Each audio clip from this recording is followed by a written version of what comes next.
रवि, आतिश शर्मा, रोहित कुमार, पृथ्वी चौहान, मनीष कुमार यादव, अर्पिता नियोगी, मेरे प्यारे बच्चों आप सभी को नमस्कार। आइए मेरे दोस्तों, आज हम पढ़ने जा रहे हैं रोम्बस। रोम्बस को हम बोलते हैं हिंदी में समचतुर्भुज। मैं कुछ छोटी छोटी चीजें क्लियर कर देता हूँ। ये भी पैरेललोग्राम फैमिली से ही आती है, लेकिन इसमें कुछ खास बातें होती हैं, उन खास बातों पर हम चर्चा कर रहे हैं। पहली चीज तो ये कि रोम्बस की सारी साइडें आपस में बराबर होती हैं। समचतुर्भुज की सारी भुजाएं आपस में मेरे प्यारे बच्चों बराबर होती हैं। स्क्वायर में और रोम्बस में एक ही डिफरेंस, मतलब डिफरेंस बहुत सारे हैं, लेकिन एक बेसिक डिफरेंस ये कि स्क्वायर का हर एक एंगल 90 डिग्री होता है, लेकिन रोम्बस का हर एक एंगल 90 डिग्री नहीं होता। स्क्वायर की भी सारी साइडें बराबर होती हैं और रोम्बस की भी सारी साइडें बराबर होती हैं। अब आगे आते हैं क्या कि मेरे प्यारे बच्चों, मेन कहानी ये है कि जो रोम्बस है ना, उसके जो अपोजिट एंगल है वो बराबर होते हैं। आप कहेंगे सर ये कौन सी नई चीज बताई आपने, ये तो उसके भी थे, पैरेललोग्राम के बिल्कुल थे सर। अपोजिट एंगल मेरे प्यारे बच्चों बराबर होते हैं, अपोजिट एंगल बराबर होते हैं। दूसरी बात, ये अपोजिट एंगल, ये डायगोनल हुआ मेरे भाई। मजे की बात यह है कि रोम्बस जो होती है मेरे प्यारे बच्चों, इसके जो डायगोनल होते हैं वो एंगल बाइसेक्टर भी होते हैं, कोण संधि भाजक भी कहलाते हैं, यानी कोणों को दो बराबर हिस्सों में बांटते भी हैं। अपोजिट एंगल इक्वल होते हैं, डायगोनल जो होते हैं वो एंगल बाइसेक्टर होते हैं। डायगोनल जो होते हैं मेरे प्यारे बच्चों 90 डिग्री पे भी काटते हैं, दो बराबर हिस्सों में भी बांटेंगे और 90 डिग्री पे भी काटेंगे। लेकिन ये गलती से मत सोचिएगा कि डायगोनल बराबर होते हैं, हो ही नहीं सकते। जब तक सारे कोण 90-90 डिग्री नहीं होंगे तब तक डायगोनल इक्वल नहीं आएंगे। इस थ्योरी को भी लास्ट में एक बार समझाऊंगा। ये बेसिक रोम्बस का मैंने डिस्कशन किया। आइए अब इस पे आगे चलते हैं। रोम्बस की कहानी, मेन मेन पॉइंट पढ़ते हैं। सारी भुजाएं बराबर होती है, राइट एंगल पे काटते हैं और बराबर होते हैं। रोम्बस मे और may not be square but all square are rhombus. कहता है कि रोम्बस जो होती है वो स्क्वायर हो भी सकती है, नहीं भी, बट हर स्क्वायर रोम्बस होता है ना। इस कहानी को भी मैं जब डिफरेंस क्रिएट कराऊंगा तब वहां क्लियर करके समझा दूंगा। आइए, अगली बात है कि अगर हम किसी रोम्बस के सारे साइडों के मिड पॉइंट को मिला दें तो जो फिगर बनेगी वो रेक्टेंगल होगी। बहुत जबरदस्त पॉइंट है, ध्यान से समझिए। मान लीजिए मेरे प्यारे बच्चों ये कोई रोम्बस है, ध्यान से समझिएगा, और अगर हम इसके सारे मिड पॉइंटों को मिला दें तो क्या फिगर बनेगी? तो मेरे प्यारे बच्चों आपकी जो फिगर बनेगी वो रेक्टेंगल बनेगी। अगला पॉइंट है, all parallelogram is rhombus but if its diagonal are perpendicular to each other. कहता है सारी पैरेललोग्राम रोम्बस कहलाएंगी, लेकिन डिफरेंस ये है कि पैरेललोग्राम और रोम्बस में पैरेललोग्राम के डायगोनल एक दूसरे को 90 पे मतलब नहीं काटते, लेकिन रोम्बस के डायगोनल एक दूसरे को 90 पे काटते हैं। अगली बात, एरिया ऑफ, अच्छा रोम्बस का एरिया कैसे निकालते हैं देखिए मेरे प्यारे बच्चों। अगर ये मान लीजिए कोई रोम्बस है आपके पास,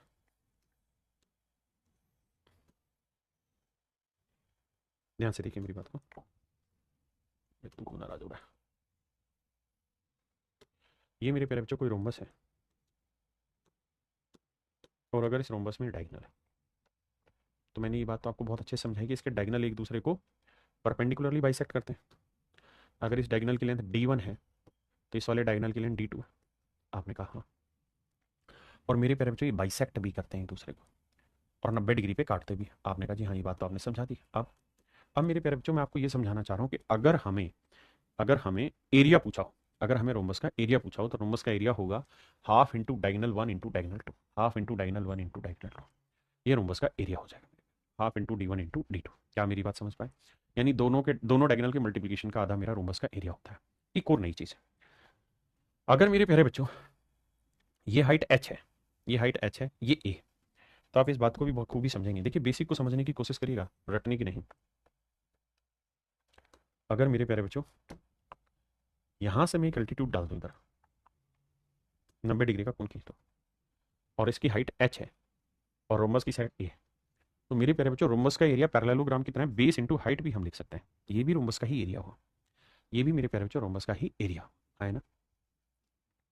ठीक है भाई, अभी शिक्षण में बात करते हैं। अब यहाँ तक की बात समझ गए। अब मेरे प्यारे बच्चों आप ये बात समझते हैं कि ये a है, ये h है, तो इस पूरी पैरेललोग्राम का एरिया हो जाएगा a इंटू एच। आपने कहा बिल्कुल ठीक है। अगर मेरे बच्चे ये वाला एंगल आपको दे दिया जाए थीटा, ये एंगल आपको दे दिया जाए, तो आप ये बात तो जानते हैं कि रोम्बस की सारी साइडें बराबर होती हैं। ये ए है, ये भी ए, ये भी ए, ये भी ए, ये भी, बिल्कुल ठीक है। तो अगर मैं आपसे यहाँ पूछूं कि इस एंगल के सामने वाला परपेंडिकुलर है, ये वाला हाइपोटेनियस है, तो परपेंडिकुलर अपन हाइपोटेनियस क्या होगा? परपेंडिकुलर अपन हाइपोटेनियस क्या होता है? आप कहेंगे साइन थीटा। तो मेरे प्यारे बच्चों एच की वैल्यू क्या आ गई? ए साइन थीटा।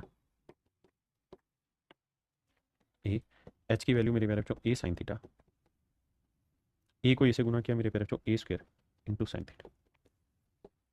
आप एक चीज नोटिस करेंगे यहाँ, और वो नोटिस ये करेंगे कि किसी रोम्बस का एरिया ए स्क्वायर इंटू साइन थीटा हो जाएगा, यानी दोनों भुजाएं, जो भुजाएं हैं उसका वर्ग गुना में उन दोनों भुजाओं के बीच का जो एंगल है वो ए स्क्वायर इंटू साइन थीटा हो जाएगा, अगर दोनों साइडों के बीच का एंगल भी आपको दे रखा हो तो।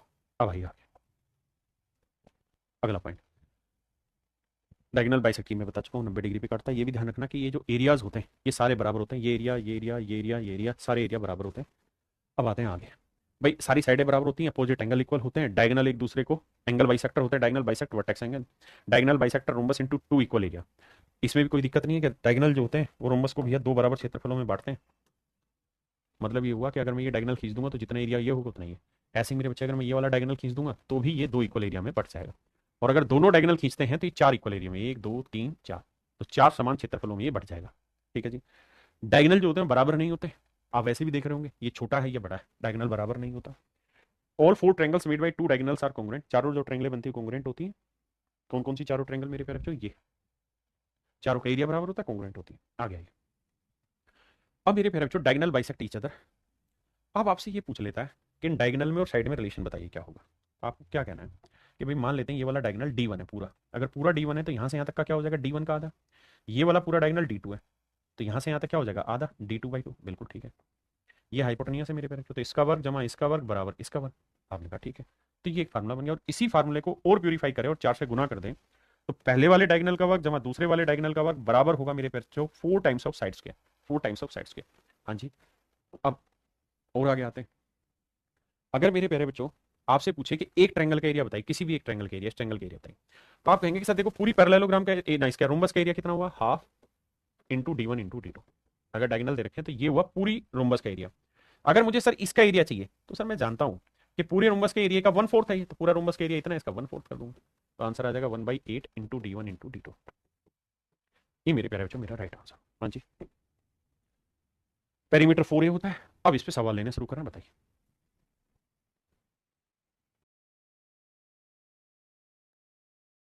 कह रहा भैया ये वाला कोण 50 डिग्री है तो RSQ कितना होगा, RSQ आप ये बात तो जानते हैं, दो पैरेलल लाइन है, ये ट्रांसवर्स लाइन काटेगी तो इन दोनों कोणों का जोड़ 180 होगा, ये 50 है तो 130 डिग्री, ये 50 ये 50 होगा, ये 130 होगा। तो मेरे प्यारे बच्चों RSQ पूछा था, RSQ पूछा हुआ है, तो चलिए इसको भी निकालते हैं RSQ की वैल्यू। अब मेरे प्यारे बच्चों पूरा कोण 130 है, अगर मैं डायगोनल खींचूंगा तो हमें ये बात पता है कि डायगोनल जो होता है एंगल बाइसेक्टर होते हैं, अगर ये पूरा कोण 130 है तो ये क्या होगा उसका आधा होगा, तो ये कोण कितना आएगा 65 डिग्री। RSQ दे ही नहीं रखा है, गड़बड़ कर रखी है, ऑप्शन में मिस्टेक है, RSQ RSP पूछना चाह रहा होगा, ये RSP पूछ रहा होगा, कोई दिक्कत नहीं। अगर RSQ पूछ रहा है तो मेरे प्यारे बच्चों आंसर होगा 65 डिग्री, क्योंकि 130 का आधा 65 डिग्री होता है।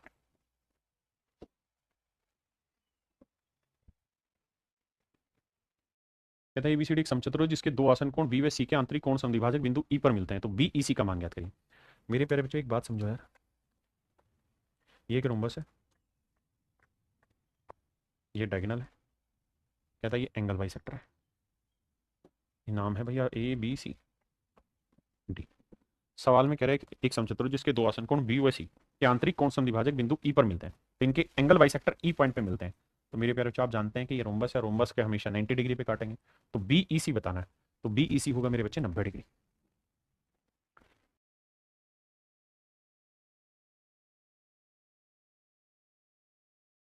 देखिए मेरे भाई एक समचतुर्भुज के दो विकर्ण क्रमशः इतने और इतने सेंटीमीटर, उसका परिमाप ज्ञात करिए। भैया ये बताओ अगर ये रोम्बस है, आपने कहा जी हाँ, तो एक डायगोनल की लेंथ है 14 सेंटीमीटर, दूसरे वाले डायगोनल की लेंथ है मेरे बच्चे 48 सेंटीमीटर। बहुत बढ़िया। अब आपको याद है कि मैंने पीछे एक रिलेशन लिखवाया था यहाँ कि भाई पहले वाले डायगोनल का स्क्वायर दूसरे वाले डायगोनल का स्क्वायर इक्वल टू होता है 4 टाइम्स ऑफ ए स्क्वायर। आपने कहा हाँ जी, तो एक रिलेशन तो हम यहाँ से कर सकते हैं कि D1 का square plus D2 square equal to 4A square. हाँ जी, दूसरी चीज ये कि दो विकर्ण है 14 सेंटीमीटर और 48 सेंटीमीटर। अब मेरे प्यारे बच्चे एक बात बताना, उसका परिमाप बताइए क्या होगा। अगर ये डायगोनल 14 सेंटीमीटर है और ये है मेरा 48 सेंटीमीटर, तो हम चाहें तो यहाँ पे वैल्यू रख के भाग दे के एक ही वैल्यू निकाल दें, या फिर हम थोड़े समझदार हैं, ये 14 है तो ये लेंथ 7 होगी, या 48 है तो ये लेंथ 24 होगी। ये मेरे प्यारे बच्चों ट्रिपलेट बनाएगा, और अगर ये ट्रिपलेट बनेगा, अगर ये मेरे बच्चे ट्रिपलेट बनेगा तो नेचुरल सी बात है, ट्रिपलेट हुआ तो क्या हुआ, ये वाली साइड निकाल देंगे, क्या होता है सर 7, 24, 25, तो इस वाली भुजा की लंबाई होगी मेरे प्यारे बच्चों 25 सेंटीमीटर। तो ये भुजा अगर 25 सेंटीमीटर है तो ये भी 25 होगी, ये भी 25 होगी, ये भी 25 होगी, पेरीमीटर के लिए 25 गुना 4 यानी 4 इंटू साइड, तो वो वैल्यू आएगी 100। या आप यहां दोनों की वैल्यू रखो, वर्क करो, 4 से काटो, फिर ए की वैल्यू निकालो। हाँ जी,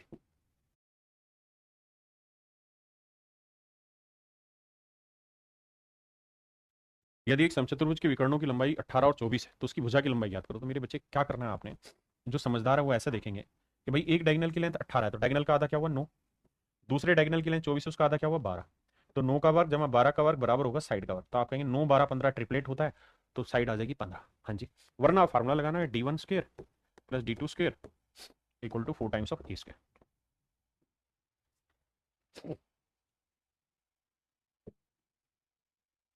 सवाल में कह रहे एक समचतुर्भुज की भुजा की लंबाई 10 है तो उसके विकर्णों के वर्गों का योग क्या होगा। तो आप सूत्र लगाइए सीधा, भाई पहले वाला डायगोनल D1 है इसका वर्ग जमा दूसरा डायगोनल D2 है इसका वर्ग 4 टाइम्स ऑफ ए स्क्वायर 4। ए की वैल्यू कितनी है मेरे बच्चे 10, 10 का वर्ग 100, तो आंसर आया मेरे प्यारे बच्चों कितना 400। यही आपसे पूछा था कि भाई दोनों डायगोनल के स्क्वायर का सम बताइए, तो मेरे प्यारे बच्चों आंसर होगा 400।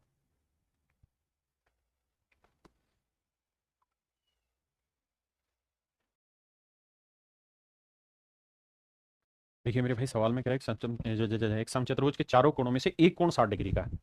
देखिए यार अगर ये रोम्बस है मेरे प्यारे बच्चों, ये रोम्बस है तो यही कोण 60 डिग्री का होगा क्योंकि छोटा ये है ये बड़ा है, तो नेचुरल है ये वाला कोण 120 डिग्री का होगा। आपने कहा अगर ये 120 का है मेरे बच्चे तो ये भी तय है कि इसका जो डायगोनल खींचोगे वो एंगल बाइसेक्टर भी होता है।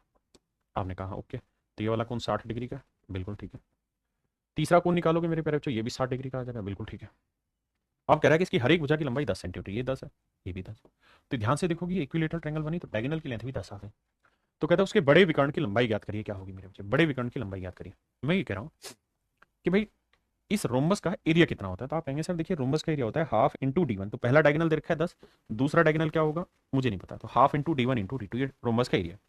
सर मुझे ये भी पता है कि रोम्बस का एरिया हम ऐसे भी निकाल सकते हैं, कैसे, पीछे फार्मूला लिखवाया था साइन थीटा में, क्या लिखवाया मैंने, लिखवाया नहीं लिखवाया था कहीं तो लिखवाया था, एक्सप्लेन भी किया था ये रहा, कि रोम्बस का एरिया आप ऐसे भी निकाल सकते हैं बाबू कि ए स्क्र इंटू साइन थीटा।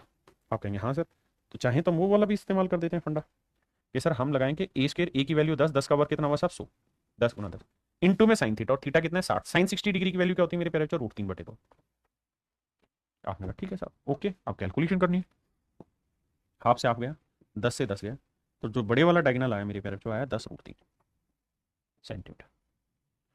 हम चाहें तो एक काम और भी कर सकते हैं कि रेशियो लेके भी सोल्व कर सकते हैं, लेकिन हमें मुझे लग रहा है इस तरह से हमारा सॉल्व करना ज्यादा बेहतर और आसान तरीका होगा। करिए भाई।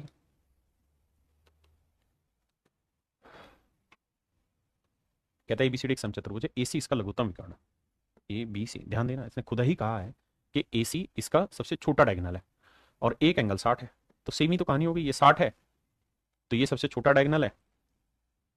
अब मेरे बच्चे ये 60 है तो ये पूरा कोण 120 होगा, बिल्कुल होगा, 120 का आधा करोगे तो ये कोण 60 होगा, ये भी 60 होगा। अब मेरे बच्चे इक्विलेटरल ट्रायंगल बन गई, समझते नहीं 60 क्यों होगा, क्योंकि 120 का आधा होना है, डायगोनल एंगल बाइसेक्टर होता है। अब एसी की लेंथ 6 सेंटीमीटर है तो इसका मतलब मेरे बच्चों ये भी 6 है ये भी 6, पिछले वाले सवाल वाला फंडा इस्तेमाल करेंगे, आंसर निकाल के खत्म करेंगे कहानी को। हाँ जी, आइए हर एक चीज में समय लगाइए, खुद से करने की कोशिश करिए, डोंट ट्राई इट कि मैं आपके लिए आंसर निकालूं, नहीं, आप खुद निकालिए।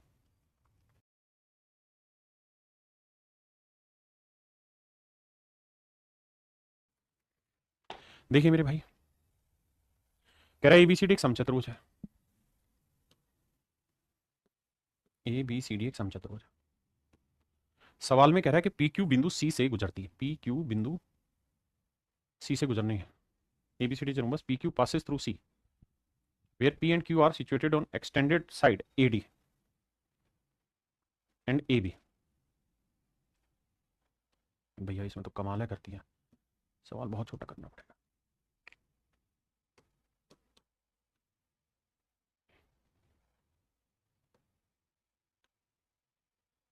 आओ मेरे बच्चे,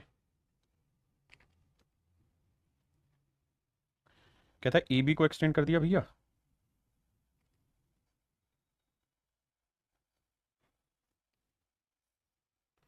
और AD को एक्सटेंड कर दिया भैया।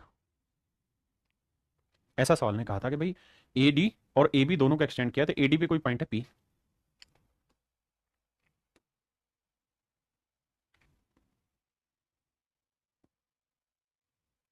ऐसे भाई कोई कहानी सेट हो रही है, सेट है मामला।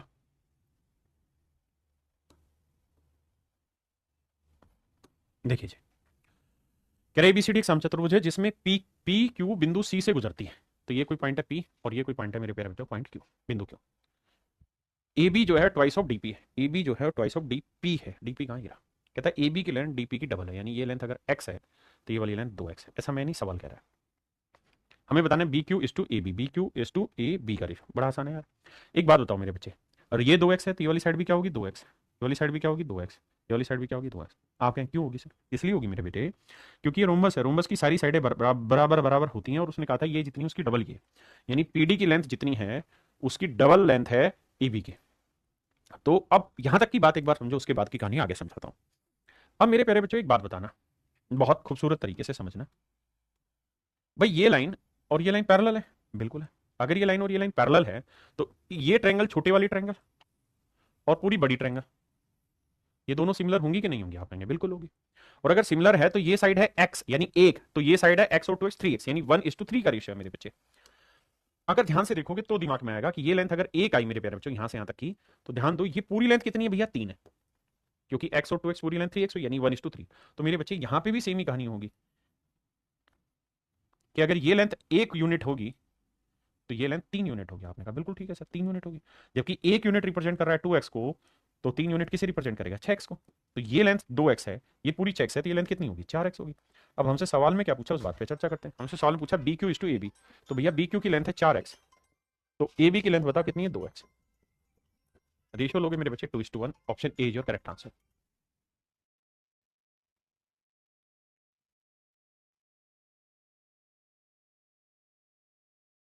देखिए मेरे भाई, एक समचतुर्भुज की प्रत्येक भुजा की लंबाई उस वर्ग के भुजा के बराबर है जिसका विकर्ण 40√2 सेंटीमीटर है। बाबू, ये बाबू मुझे आइए समझिए। सवाल में कह रहा है मेरे प्यारे बच्चों, the length of each side of a rhombus is equal to the side of a square. कहता भैया ये कोई समचतुर्भुज है, ठीक है भैया, और ये बाबू कोई वर्ग है। सवाल में कह रहा है एक समचतुर्भुज की प्रत्येक भुजा की लंबाई उस वर्ग की भुजा के बराबर है जिसका विकर्ण 40√2। आप बहुत अच्छे से इस बात को समझते हैं कि स्क्वायर का जो डायगोनल है, अगर स्क्वायर की साइड ए है तो ये √2a होनी है, और ये है मेरे प्यारे बच्चों 40√2। √2 से √2 गया तो मेरे प्यारे बच्चों ए की वैल्यू आई 40। आपने कहा साहब ओके रिपोर्ट है, ए की वैल्यू 40 है। अगर ए की वैल्यू 40 है मेरे प्यारे बच्चों, ये वाली लेंथ है 40 सेंटीमीटर। बहुत बढ़िया। तो इसका मतलब समचतुर्भुज की भुजा की जो लंबाई है वो 40 सेंटीमीटर है। पहली बात तो सवाल का ये वाला ऐसा क्लियर करते हैं कि भाई जो रोम्बस है उसकी साइड 40 सेंटीमीटर, यही है ना विकर्ण। कहते हैं समचतुर्भुज के प्रत्येक भुजा की लंबाई उस वर्ग की भुजा के बराबर है जिसका 40√2 सेंटीमीटर है। तो ये 40 आई, हमने वो 40 ली। यदि समचतुर्भुज के विकर्णों का अनुपात 3:4 है, मतलब बाबू वो ये कह रहा है भैया एक डायगोनल 3 है तो दूसरा डायगोनल है 4। डायगोनल की लेंथ का रेशियो दे दिया। आओ मेरे भाई सेटल करते हैं इस कहानी को।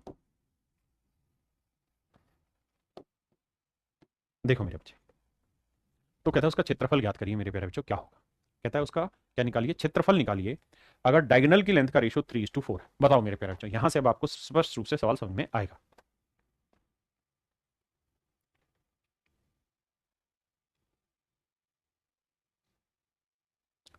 एक छोटी सी बात समझाने की कोशिश करूंगा, अगर आप समझ पाए तो देखते हैं, फिर आगे की लड़ाई लड़ ही लेंगे।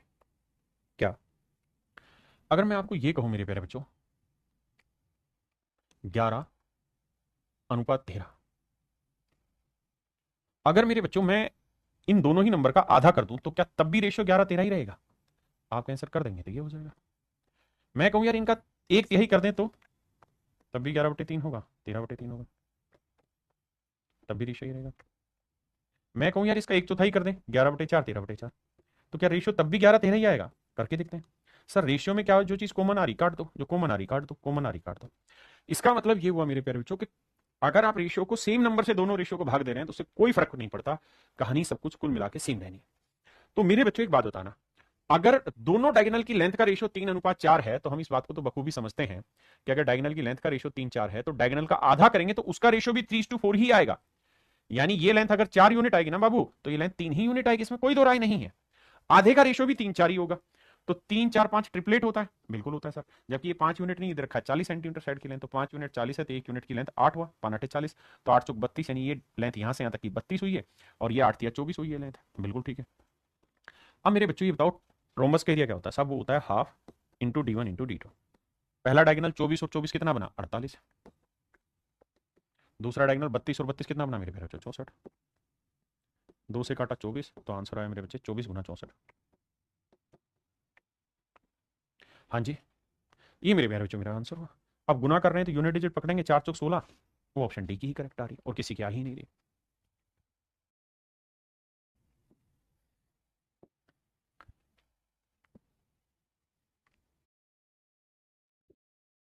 रास्ता देखे।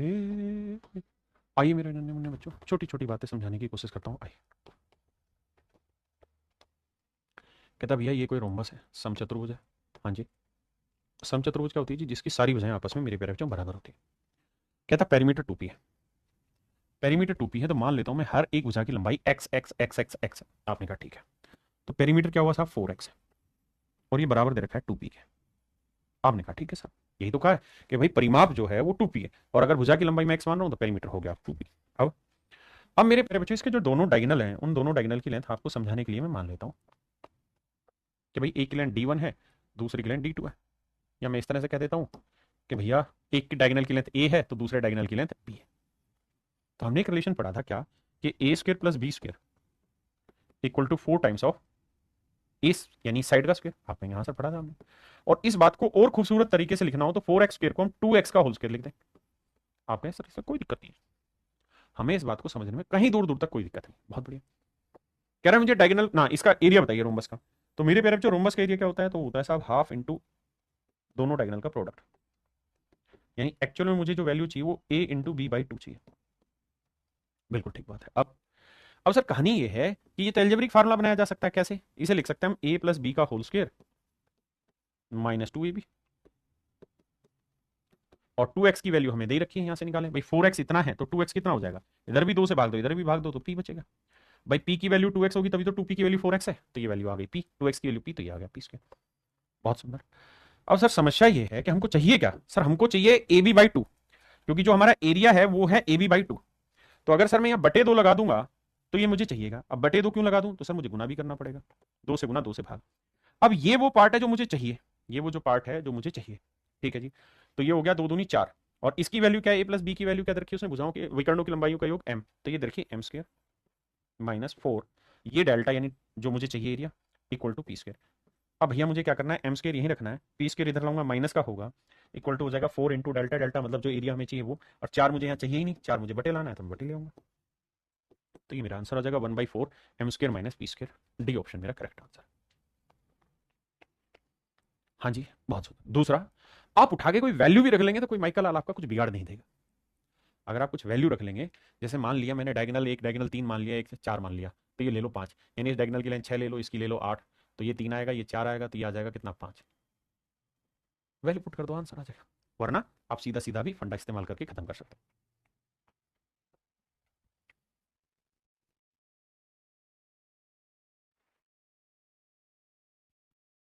कहता है समचतुर्भुज का परिमाप 48 सेंटीमीटर है और इसका अधिकोण दूसरे न्यूनकोण का 2 गुना है। देखिए भाई, यानी ये फिगर यहाँ गलत बना रखी है, ये पता नहीं दे रखी है फिगर।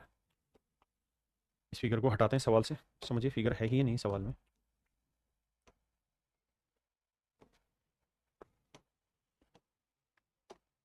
आए भाई,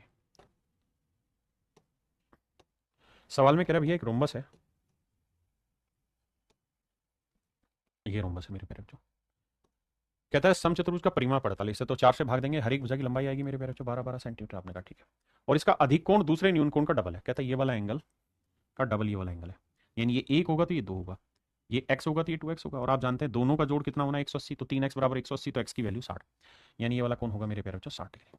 कहते हैं इसका क्षेत्रफल ज्ञात करो। क्षेत्रफल का होता है भैया डायगोनल का स्क्वायर करो 12 का वर्ग गुना में sin 60 डिग्री की वैल्यू √3/2।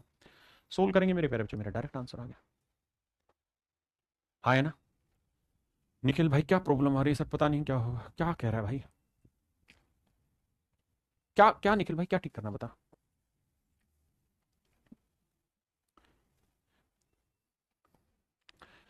आई सवाल में कह रहा है one of the diagonal of a rhombus is 70% of the other diagonal. कहता है किसी समचतुर्भुज का एक विकर्ण दूसरे का लगभग 70% है। देखिए हर चीज को समझा भी तो रहे ना डिटेल में, एक एक सवाल को, और इतने सारे सवालों की प्रैक्टिस चल रही है। थोड़ा सा कोऑपरेट करके चलो मेरे बच्चे। कहता है एक डायगोनल की लेंथ अगर 10 होगी तो दूसरे की 7 होगी, यानी 100 होगी तो 70। अब सवाल में कह रहा है समचतुर्भुज के क्षेत्रफल तथा बड़े विकर्ण की लंबाई के वर्ग का अनुपात ज्ञात करिए। देखिए भाई, एक डायगोनल की लेंथ अगर मेरे प्यारे बच्चों 10 है तो दूसरे डायगोनल की लेंथ सवाल में कह रहा है 7। कह रहा है एक डायगोनल दूसरे का 70%। हाँ है ना। निखिल भाई कह रहा है कि लाइव नहीं चल रहा, चाटा खाएगा तू खींच के, पढ़ना है पढ़ ले, नहीं तो जा घर में बैठ। आइए, तो इसका एरिया होगा half into D1 into D2। तो एक डायगोनल 10 मान ले तो दूसरा डायगोनल 7। कह रहा है इसका एरिया और बड़े डायगोनल, बड़ा डायगोनल कितना है 10, कहता है इनके बड़े डायगोनल की लंबाई के वर्ग, तो 10 का वर्ग यानी 10। कह रहा भैया इस रोमबस का एरिया निकालो और इसका जो सबसे बड़ा डायगोनल है उसका वर्ग करो, इनका अनुपात निकालना है। तो देखो बेटा 10 से तो 10 गया, 2 से गुना करोगे तो आएगा 7 और 10 दूनी 20, क्योंकि बटे भी तो हटाना है, तो आंसर आएगा 7:20।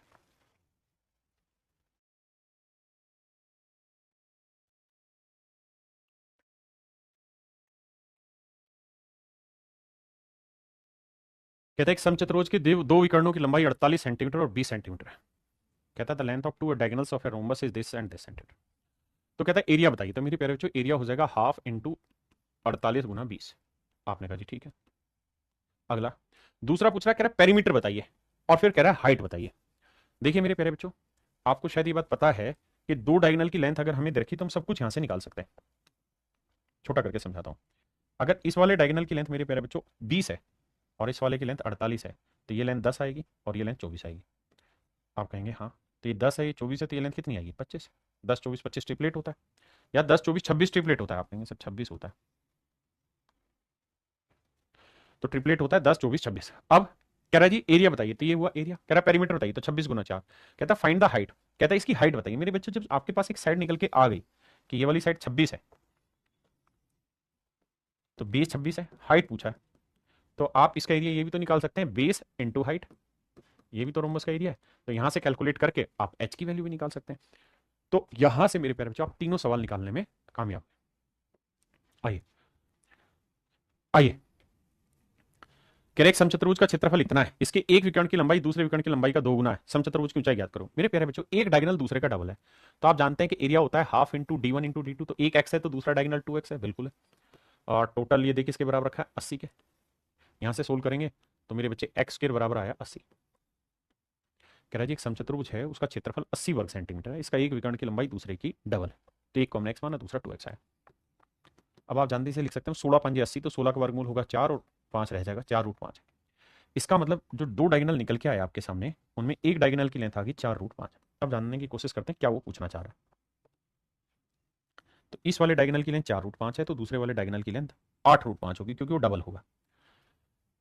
तरीके अब हमसे पूछ रहा है समचतुर्भुज की ऊंचाई ज्ञात करिए क्या होगी। कह रहा है समचतुर्भुज की ऊंचाई ज्ञात करनी है आपने, क्या होगी ये हमारा सवाल है, बताइए। अब मुझे बच्चे एक बात बताना,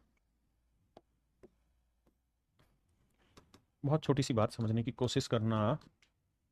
ये डायगोनल ये बड़े वाला डायगोनल होगा, ये छोटे वाला डायगोनल होगा। आपने कहा ठीक है। तो एक डायगोनल की लेंथ है 4√5, तो पूरा 4√5 है, तो ये हो जाएगा 2√5, क्योंकि आधे पे काटेगा, बिल्कुल ठीक है। दूसरा जो डायगोनल है मेरे प्यारे बच्चों इसका डबल होना है, यानी वो 8√5 होना है, तो 8√5 का आधा करोगे तो मेरे बच्चे ये आएगा 4√5। आप कहेंगे बात सही है। अब आपके पास ये वाला डायगोनल आ गया, ये वाला डायगोनल आ गया मेरे प्यारे बच्चों, इसकी साइड निकाल सकते हैं कि नहीं निकाल सकते। आप कहें आसानी से निकल जाएगी, कैसे निकलेगी सर। 2 का वर्ग 4 4 पंजे 20, तो इसका बना, और 16 पंजे 80 इसका बना। 80 और 20 कितना हो गया भाई 100, 100 का वर्गमूल आया 10, यानी ये वाली जो भुजाई लेंथ निकल के कितनी है 10। अब आप ये बात भी बहुत खूबसूरत तरीके से जानते होंगे कि देखना भाई कोई गलती तो नहीं करी हमने। एक डायगोनल 4√5 आया, तो दूसरा आएगा 8√5, 4 का आधा 2√5 है, ये ठीक है। 2 का वर्ग 4 4 पंजे 20, 4 का वर्ग 16, 16 पंजे 80, ठीक है 10 है। अब कहते हैं समचतुर्भुज की ऊंचाई ज्ञात करो। तो मेरे प्यारे बच्चों एक लेकिन गलत क्यों आ रहा है, देखना भाई कहाँ गड़बड़ हो रही है। हाइट रूट में कैसे आएगी, अगर एक साइड 10 है, एरिया सीधे ही रखा उसने, तो हाइट 8 आनी चाहिए थी। मेरे बच्चों इसके ऑप्शन में मिस्टेक है, ऑप्शन गलत है, चेक कर लिया। देखिए अगर आपके पास एरिया निकालना है तो एरिया का फंडा होता है रोम्बस की साइड आई 10 गुना में जो उसके ऊपर हाइट डाल रही है वो, और एरिया दे रखा है 80। तो मेरे प्यारे बच्चों काटेंगे तो एच की वैल्यू 8 आएगी। ये हमारी तरफ से गलती है, तो आंसर 8 लगा लेना, √5 हटा देना ऐसे। ठीक है भाई।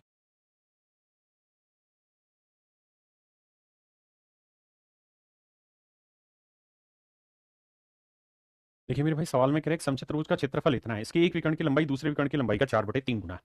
कह रहा है एक डायगोनल दूसरे का क्या है, 4/3 गुना। तो मतलब अगर एक डायगोनल दूसरे का 4/3 गुना है तो इसका मतलब एक डायगोनल की लेंथ 4x है तो दूसरे डायगोनल की लेंथ मेरे प्यारे बच्चों 3x होगी। ऐसा सवाल कह रहा है। सेम ही सवाल है मेरे बच्चे। तो एरिया हो जाएगा half into D1 into D2, 4x गुना 3x, और ये दे रखा है 96। अब आप बहुत अच्छे से इस बात को भी जानते हैं क्या, कि अगर ये रोम्बस है, अगर ये रोम्बस है और मेरे प्यारे बच्चों अगर इनके डायगोनल का रेशियो 4:3 है, तो इनके डायगोनल का आधा करोगे ना तो उसका भी रेशियो 4:3 ही आना है, कुछ और नहीं आना, ये ध्यान रखना। उसका रेशियो भी 4:3 ही आएगा। यहां से सोल्व करेंगे मेरे बच्चे, 2 दूनी 4, बिल्कुल ठीक है, 3 दूनी 6, 6 16 6 96, तो एक्स क्यूब बराबर आया 16। देखना भाई 3 दूनी 6 16 6 96, तो एक्स की वैल्यू आई 4। अगर एक्स की वैल्यू 4 आई मेरे बच्चे, तो इसका मतलब एक डायगोनल 4 चौक 16 होगा, तो दूसरा 4 3 12, यानी ये वाला डायगोनल 12 होगा, तो ये वाला डायगोनल 16। अब एक चीज बताना भाई, क्या ये 12 है तो ये वाली लेंथ कितनी आ जाएगी, 6। ये 16 है तो ये लेंथ कितनी आ जाएगी, 8। ट्रिपलेट लगाएंगे 6 8, ये आएगा 10। तो एरिया का फंडा होता है 10 गुना में इसके ऊपर डाली गई हाइट, हाइट की लेंथ कितनी है h, और ये किसके बराबर दे रखा है, एरिया, एरिया 96 है। h की वैल्यू सोल्व करेंगे मेरे प्यारे बच्चों 9.6, तो आंसर आएगा मेरा 9.6। आंसर होगा मेरे बच्चे 9.6।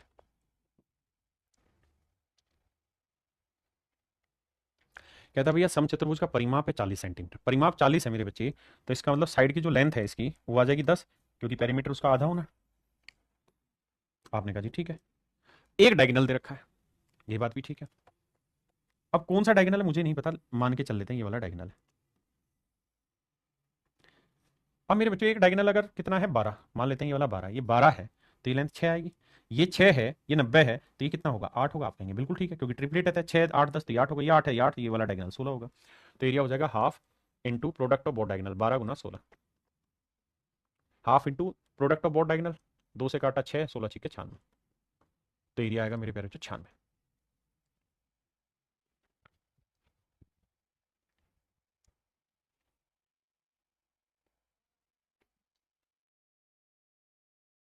देखिए मेरे बच्चे, कहता है जी ये कोई रोम्बस है, इस रोम्बस में जो डायगोनल है उनकी लेंथ है x और y सेंटीमीटर।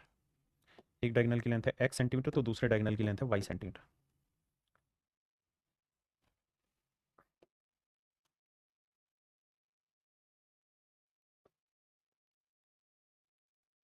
ऐसा मैं नहीं सवाल कह रहा, हम ये बात जानते हैं कि दोनों डायगोनल एक दूसरे को 90 डिग्री पे काटेंगे, ये बात भी सही है, दोनों डायगोनल एक दूसरे को 90 डिग्री पे काटेंगे। अब बड़े प्यार से मेरी बात समझिए, कि अगर मैं आपसे ये कहूँ कि भाई मुझे इस रोम्बस का एरिया बताइए, तो आप कहेंगे हाफ इंटू पहला डायगोनल इंटू दूसरा डायगोनल, बिल्कुल ठीक है जी। अगर मेरे प्यारे बच्चों मैं आपसे ये कहूँ कि इसका एरिया बताइए, तो मान लीजिए इसकी साइड की लेंथ a है, तो इसका एरिया हो जाएगा a इंटू एच। तो h की वैल्यू जो होगी ना वो हमेशा ही half into x into y बटे ए हो जाएगा, ए माने साइड की लेंथ। अब बात ये कि साइड की लेंथ कैसे निकालें बेटा, अगर ये लेंथ x है तो ये x/2 होगी, हाँ जी, ये y है तो ये y/2 होगी। आप कहेंगे हाँ बिल्कुल ठीक है। हम इस बात के रिलेशन को भी बहुत अच्छे से समझते हैं कि आधा वादा ना भी करें तब भी हमें पता है कि दोनों डायगोनल के स्क्वायर का सम यानी x square plus y square equal to होता है 4a स्क्वायर के, 4a स्क्वायर का, बिल्कुल ठीक बात है। अगर हमें a की वैल्यू चाहिए मेरे प्यारे बच्चों यहाँ, तो ये 4 यहाँ से उठ के बटे में आ जाएगा, बिल्कुल ठीक है। और अगर हमें a की वैल्यू चाहिए तो स्क्वायर रूट निकालना होगा, तो ये आ जाएगा x square plus y square का स्क्वायर रूट, और 4 का वर्गमूल निकल के आ जाएगा 2, बिल्कुल ठीक है। अब ये वैल्यू यहाँ में रखनी है, जब हम ये वैल्यू यहाँ रखेंगे तो ऊपर तो आ जाएगा रूट में X square plus Y square, और नीचे आ जाएगा बटे में 2। आपने कहा ठीक है, 2 से 2 कट गया, तो हाइट आएगी x इंटू वाई अपोन में रूट के अंदर X square plus Y square, that is in option A. तो ये अब आपका एक स्टैंडर्ड फार्मूला तैयार हो गया, सो ट्रिक तैयार हो गई क्या, कि अगर मेरे प्यारे बच्चों ये सो ट्रिक तैयार हो गई, सो ट्रिक को बहुत ध्यान से सावधानी पूर्वक लिखना है, कि अगर ये रोम्बस है और रोम्बस में ये वाला डायगोनल की लेंथ आपको दे रखी है x है, इस वाले डायगोनल की लेंथ मेरे प्यारे बच्चों आपको y दी हुई है, और फिर आपसे कहे कि इस ट्रायंगल इसमें रोम्बस की हाइट निकाल के बताइए, तो डायरेक्ट सूत्र आप लगाएंगे हाइट निकालने का, क्या कि दोनों डायगोनल का प्रोडक्ट अपोन में square root of sum of squares of both diagonal. ये मेरे प्यारे बच्चों सो ट्रिक होगी रोम्बस की हाइट निकालने का। अब इसी का इस्तेमाल तीनों चारों सवालों में करेंगे जहां जहां हमसे हाइट पूछी हुई है। जैसे इस वाले सवाल में आ जाइए, इस वाले में आ जाइए, यहां से आते हैं। अगर मुझे रोम्बस की हाइट निकालनी थी मेरे बच्चे, तो एक बात बताना, मुझे कुछ नहीं करना था, मुझे ये पता चल गया कि भाई दोनों डायगोनल की लेंथ वैल्यू क्या आई, दोनों डायगोनल की वैल्यू क्या आ रही है, मुझे बस इतना मतलब था। तो सर मुझे ये पता चल गया था कि भाई दोनों डायगोनल हमें दे रखे हैं और एक डायगोनल दूसरे का कितना दे रखा है मेरे बच्चे, डबल दिया हुआ है। ऐसा इस सवाल ने दिया था, कह रहा है एरिया 80 है, तो समचतुर्भुज की ऊंचाई याद करिए। अब मेरे प्यारे बच्चों इस सवाल को जो फंडा बताया उसका इस्तेमाल करके निकालिए, जो भी सिखाया इसके हिसाब से। पहले मैंने डिटेल बताया, अब इसको सोट तरीके से निकालते हैं। तो आप कहेंगे देखिए सर, अगर आप शॉर्ट ट्रिक जानना चाह रहे हैं सवाल को कि शॉर्ट ट्रिक से करना है, तो सर आपको एक सिंपल सा बेसिक सा फंडा इस्तेमाल करना है। क्या कि भैया हाइट निकालने का सूत्र है दोनों डायगोनल का multiplication X into Y upon में रूट के अंदर एक्स के प्लस वाई। बिल्कुल ठीक है सर। सर अब एक बात समझाना मुझे, और वो बात ये कि एक डायगोनल दूसरे का डबल, यानी एक एक्स है तो दूसरा क्या होगा, 2x। बिल्कुल ठीक है। यहां ले आइए सर, अगर y की वैल्यू में 2x रख रहा हूं तो स्क्वायर करूंगा 4x स्क्वायर, 4 और एक 5x स्क्वायर आएगा, तो रूट के अंदर आएगा 5x स्क्वायर, तो स्क्वायर रूट निकालेंगे तो नीचे रूट 5 बचेगा, ऊपर x स्क्वायर आएगा, x आ जाएगा क्योंकि वर्गमूल निकल जाएगा, x निकल गया, तो मेरा आंसर आएगा 2x बाई रूट 5। अब x की वैल्यू मेरे प्यारे बच्चों हम यहां से निकाल सकते हैं, एरिया का फार्मूला लगा के half into d1 into d2 करके x की वैल्यू आई 4 रूट 5। यहां मैं रख देता हूं यार 4 रूट 5, तो 2x की वैल्यू रख देता हूं 4 रूट 5, और बटे में था मेरे प्यारे जो रूट 5 से रूट 5 गया, डायरेक्ट मेरा आंसर निकल के आ गया 8। डायरेक्ट मेरा आंसर निकल के आ गया मेरे प्यारे बच्चों कितना, 8। समझ गए। इस सवाल में भी सेम फंडा इस्तेमाल करना था कि भाई एक दूसरे का 4/3 गुना है, तो सेम वही फंडा इस्तेमाल करना है कि भाई हाइट निकालनी है, तो दोनों डायगोनल का प्रोडक्ट, एक डायगोनल 3 है मेरे बच्चे, एक डायगोनल 4 है। आपने कहा जी ठीक है, तो एक डायगोनल मैंने 4x मान लिया, दूसरा 3x मान लिया, वर्क सोल्व किया तो x की वैल्यू भी निकाल दी। अब दोनों का प्रोडक्ट करेंगे तो 4x गुना 3x आएगा। बिल्कुल ठीक है। नीचे क्या करेंगे, 4x का वर्ग जमा 3x का वर्ग। बिल्कुल ठीक है। 4x का वर्ग जमा 3x का वर्ग, दोनों डायगोनल के स्क्वायर का सम। तो मेरे बच्चे आप जानते हैं 3 4 5 ट्रिपलेट होता है, तो जब सोल्व करोगे तो ऊपर आएगा 4x गुना 3x और बटे आ जाएगा 5x। x कट जाना है, आपको x लिखना नहीं है, यहां से चीजों को समझना है कि 4 तिये 12x बटे 5 और x की वैल्यू कितनी है 4, तो यहां लिखेंगे भैया 4 तिये 12, 12 चौक 48, 48 को 5 से भाग देंगे, आपका आंसर आएगा 9.6। हाँ है ना। तो इस तर्ज पे आप जल्दी से इसका ट्रिपलेट लगा के 3 4 5 से भी सोल्व कर सकते हैं। अब आइए यहां पे,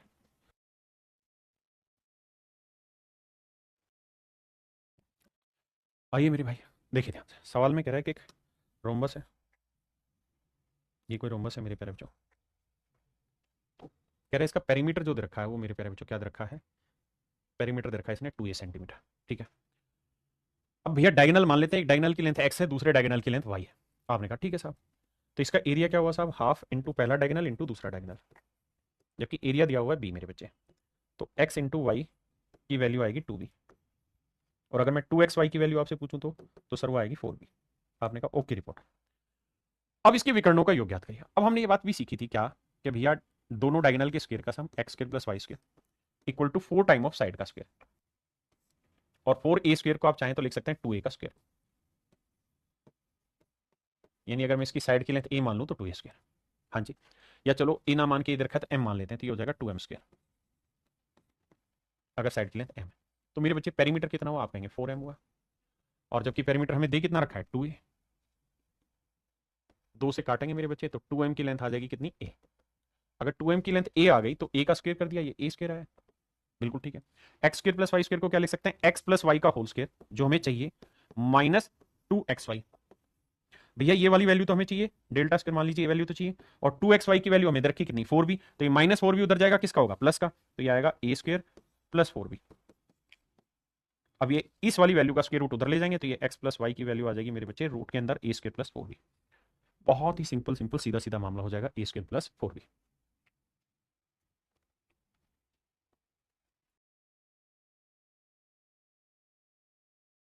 कहता है भाई एक समचतुर्भुज वाले मैदान है, समचतुर्भुजाकार आकार वाला कोई मैदान है मेरे बच्चे, इसकी भुजा की लंबाई क्या है 140, और एक डायगोनल है 192, एक डायगोनल है 192, तो कह रहा है इसका एरिया बताइए क्या होगा मेरे बच्चे।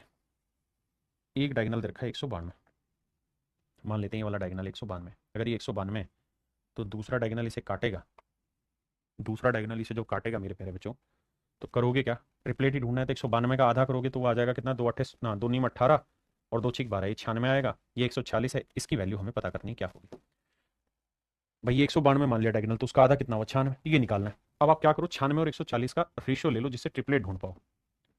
कितने से कट रहा भैया, 4 से तो नहीं कटेगा, 2 से ही कटेगा, तो 2 से काटा 48 और 2 7 14, 2 3 73, 48 73 को सोच के देखिए क्या कोई डायगोनल मतलब ट्रिपलेट बन रहा है मेरे बच्चे। अब देखिए मेरे बच्चे, बहुत बढ़िया ट्रिपलेट अगर आपको याद होगा तो आपको पता है कि 48 55 73, 48 55 73 ट्रिपलेट होता है, 73 का डबल 48 का डबल 55 का डबल 110। इसका मतलब ये वाली लेंथ आ गई मेरे बच्चे 110, ये 110 है तो 110 का डबल ये होगा 220, ये 192 है, ये 220 है। अब कह रहा है एरिया निकालिए, तो एरिया होगा half into D1 into D2, 220 गुना 192, दो से काटेंगे मेरे प्यारे बच्चों, 110 गुना करोगे, जीरो तो एक आया, दो नौ तो 11, नौ एक 10 और एक 11, एक और एक 2, इतने वर्ग मीटर मेरा एरिया है। अब मुझसे सवाल में ये पूछना चाह रहा है कि इसका एरिया बताइए, और एरिया किस में बताना है, हेक्टेयर में बताना है मेरे प्यारे बच्चों। किस में बताना है मेरे प्यारे बच्चों, हेक्टेयर में। तो हेक्टेयर में बताना है तो 1000 वर्ग मीटर जब एरिया लोगे तो मेरे प्यारे बच्चों 1000 नहीं 10,000 वर्ग मीटर एरिया लोगे, क्योंकि 100 का गुना करेंगे ना तो 10,000 बैठेगा। 10,000 वर्ग मीटर में मेरे प्यारे बच्चों एक हेक्टेयर होता है, तो 10,000 से भाग दोगे, 1 2 3 4, तो आंसर आ जाएगा 2.112, आगे लगाने की जरूरत नहीं। तो 2.112 कहाँ है, ऑप्शन डी। ये मेरे प्यारे बच्चों आपका करेक्ट आंसर होगा।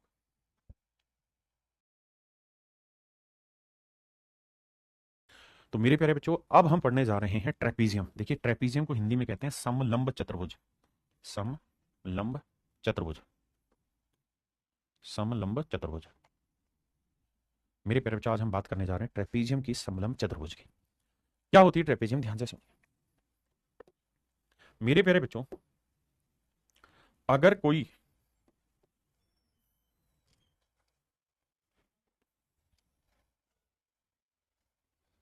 अगर कोई क्वाड्रिलेटरल ऐसी है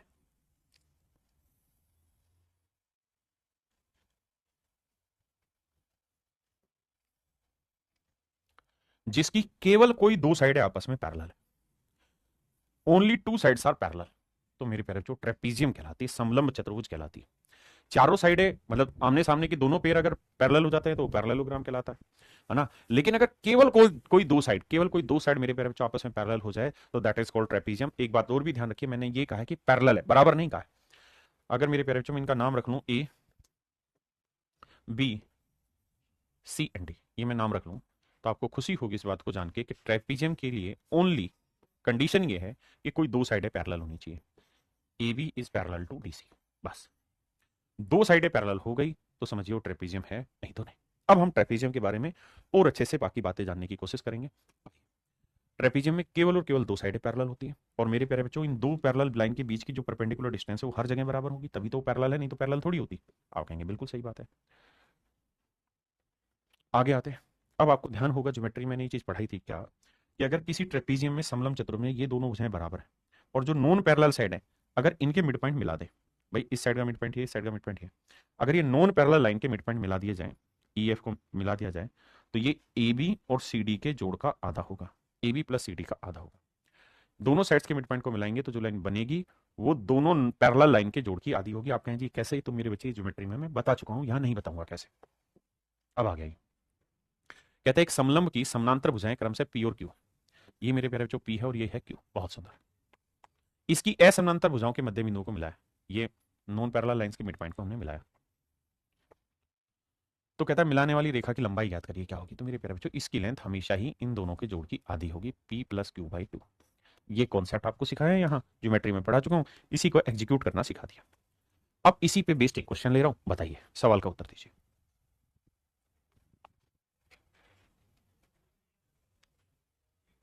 देखिए मेरे बच्चे सवाल में कह रहा है in the given figure P R and S T are perpendicular, P R और एस टी आपस में परपेंडिकुलर है to tangent line Q are.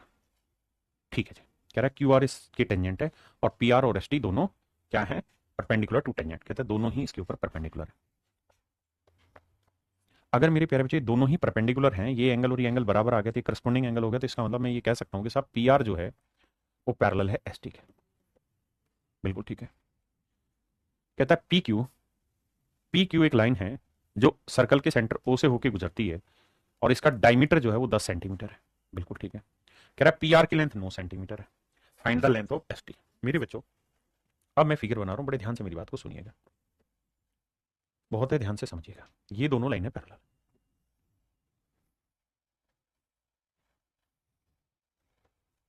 मेरे प्यारे बच्चों ये कोई क्वाड्रिलेटरल है, ये नाम पी है, ये नाम आर है, ये नाम एस है, ये नाम टी है, ये लाइन और ये लाइन आपस में पैरेलल है।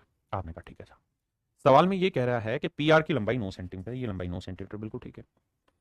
मेरे प्यारे बच्चों आप ये बात भी बहुत अच्छे से समझते होंगे खूबसूरती से कि जो ओ है वो इसका सेंटर है, तो ये मिड पॉइंट भी हुआ इस कोड का पी एस का, क्यों, क्योंकि सर सेंटर से ये भी रेडियस होगी, ये भी रेडियस होगी, तो ये मिड पॉइंट हुआ, ये मिड पॉइंट हुआ। अब एक बात बताना कि सर्कल का डायमीटर अगर 10 है मेरे बच्चे, तो रेडियस कितनी होगी 5, और सर्कल के सेंटर से सर्कल के किसी भी पार्ट की डिस्टेंस रेडियस कहलाती है। तो यहां से जो ये लेंथ खींची, इसकी लेंथ आएगी 5। अब आप मुझे बताइए क्या ये तीनों लाइनें पैरेलल होंगी? मैं कहूंगा 500% होंगी। क्यों? क्योंकि सर ये ज्योमेट्री में पढ़ा है, ये टेंजेंट है, और सेंटर से टेंजेंट को मिलाएंगे 90 बनाते, ये 90, ये 90, 90 टेंजेंट। हाँ है ना? तो इसका मतलब तीनों लाइनें आपस में पैरेलल हुई। अब मेरे बच्चे ये मिड पॉइंट भी है, अगर ये मिड पॉइंट है और ये पैरेलल है इन दोनों के, तो हर हाल में ये भी मिड पॉइंट होगा। बिल्कुल ठीक है। अब यहां वही फंडा लग जाएगा कि ये जमा ये का आधा ये रहता है, तो 5 जो है वो बराबर होगा half of P R, P R की लेंथ 9 जमा एस टी, 2 5 10, 9 उधर जाएगा माइनस का होगा मेरे बच्चे, तो एस टी की लेंथ आएगी 1, and that is option A. Option A मेरे प्यारे राइट आंसर। हाँ जी। अब आते हैं मेरे बच्चे अगले कॉन्सेप्ट पे। देखिए मैंने पहले कहा था कि मेन सॉल्यूशन 2D में हम सारी चीजें समेटेंगे, तो यहाँ समेट ही रहे हैं और कुछ नहीं कर रहे हैं। अगर आप गौर से ध्यान से देखेंगे तो मैंने ज्योमेट्री में पढ़ाया हुआ है, अगर ये ट्रेपीजियम दे रखी है और इसकी ये दोनों पैरेलल लाइन है, और ई और एफ मिड पॉइंट नहीं है, ध्यान देना, अगर मिड पॉइंट होते तो ए प्लस बी बाई 2 होता, लेकिन अगर ये मिड पॉइंट नहीं ना होके एम इज टू एन के रेशियो में बांट रहा है, एम इज टू एन के रेशियो में बांट रहा है, तो करना क्या है, एम को ए से गुना करना है और एन को बी से गुना करना है और जोड़ देना M A plus N B, और बटे कर देना है एम प्लस एन, तो इस वाली लाइन की लेंथ निकल के आ जाएगी। ये सारी बातें ज्योमेट्री में पढ़ाई जा चुकी हैं। अब समेटने पे आ रहे हैं। अब इसके ऊपर बेस्ड ये फार्मूला है, please make A solve of it. कह रहा है एपी और पीडी, एपी और पीडी 5:4 है, और बी क्यू और क्यूसी भी 5:4 है, तो इसका मतलब ये तय हुआ कि अगर ये रेशियो सेम और ये रेशियो सेम है, तो ये लाइन इस लाइन के पैरेलल है। अगली लाइन में कह रहा है कि भैया डीसी की लेंथ है 11, बहुत सुंदर साहब, एबी की लेंथ है 38, बहुत सुंदर साहब, तो सवाल में कह रहा है पी क्यू की लेंथ निकाल के बताइए मेरे प्यारे बच्चों क्या होगी। तो आप कहेंगे देखिए सर सोट्रिक बता रहे हैं, 4 को 38 से गुना करो, 4 गुना 38 जमा 5 को 11 से गुना करो, 5 गुना 11, और बटे कर दो सर 4 जमा 5 9। देखिए मेरे दोस्त कैलकुलेशन आपको करनी है, कुछ बड़ा बड़ा वैसी कोई चीज है नहीं, कैलकुलेशन कर लेना। अगला सवाल देखिए, अगला सवाल भी मेरे प्यारे बच्चों सेम है, ये आप खुद से करेंगे, किसी भाई को दिक्कत नहीं होगी इसमें। और आगे आते हैं। अब आते हैं अगले कॉन्सेप्ट में मेरे प्यारे बच्चों। देखिए सारी चीजें मोस्टली मैं ज्योमेट्री में बता चुका हूं, यहां से समेट रहा हूं, ध्यान से देखिए। अगर मेरे प्यारे बच्चों सवाल में आपको ये कहे कि भैया ये कोई ट्रेपीजियम है जिसकी ये वाली लाइन और ये वाली लाइन दोनों पैरेलल है, ये ट्रेपीजियम और ये दोनों लाइनें पैरेलल है, और इस वाली ट्रेपीजियम का एरिया, मैं क्या कह रहा हूं, इस वाली ट्रेपीजियम का एरिया को मैंने एम नाम दिया, इसका एरिया है एम, और इस वाली ट्रेपीजियम के एरिया को मैंने एन नाम दिया है। मतलब अगर इन दोनों, भाई ध्यान दोगे तो ये दोनों लाइनें पैरेलल है, आपने कहा बिल्कुल ठीक है, और अगर मैं पी क्यू इनके पैरेलल खींच रहा हूं तो दो ट्रेपीजियम बनी, एक ये वाली एक ये वाली। हाँ जी। तो अगर इन दोनों ट्रेपीजियम के एरिया का ratio m is to n दे रखा हो, पहले फिगर को देखो फिर आगे बात करेंगे। अगर एरिया का रेशियो दे रखा हो एम इज टू एन, शब्दों पे गौर फरमाना, एरिया की बात कर रहा हूं, अगर एरिया का रेशियो दे रखा हो एम इज टू एन, तो मेरे प्यारे बच्चों पी क्यू की जो लेंथ है वो कैसे निकलेगी, अब ध्यान देना, पी क्यू की लेंथ कैसे निकलेगी। तो उसका तरीका होगा क्या कि m को a स्क्वायर से मल्टीप्लाई करना, n को b स्क्वायर से मल्टीप्लाई करना, m को a स्क्वायर से n को b स्क्वायर से मल्टीप्लाई करना, और बटे में m प्लस n रखना। ये जो लेंथ है ये निकल के आ जाएगी पी क्यू की, ये लेंथ निकल के आ जाएगी मेरे प्यारे बच्चों पी क्यू की, ये लेंथ निकल के आ जाएगी पी क्यू की। और अगर मेरे बच्चे m और n का रेशियो इक्वल है, मतलब इक्वल एरिया में बांट दे रही है, तो समझो कि m की वैल्यू 1 n की वैल्यू 1, तो a square plus b square upon में 1 और 1 2, सेम ही बात हो जाएगी। मेरी बात समझ पाई? अब सवाल समझिए, अब करिए क्वेश्चन।